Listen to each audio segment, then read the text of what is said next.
بسم الله الرحمن الرحیم. سلام، دانایی فر هستم، احمد دانایی فر.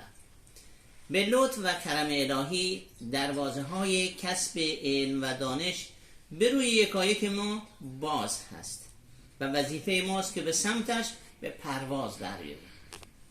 ولی اگر به عللی توان پرواز کردن در ما نیست، بدویم، و اگر هم نمیتوانیم بدویم و قدرتی نداریم، آهسته و پیوسته راه برویم و این را بدانیم و باورمان باشد که خداوند استعداد کسب علم و دانش را در درون یکایک ما قرار داده است و برای این کار همیشه به سمت جلو که نور و روشنایی است حرکت کنیم.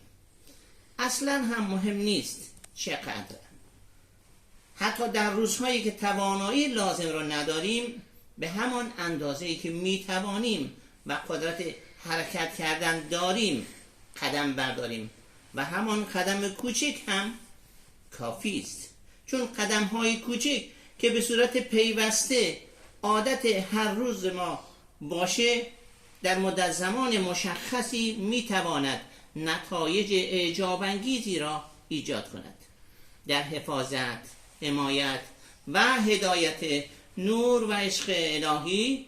با حال خوب، شاد، شاکر و تأثیرگذار باشیم. الهی آمین.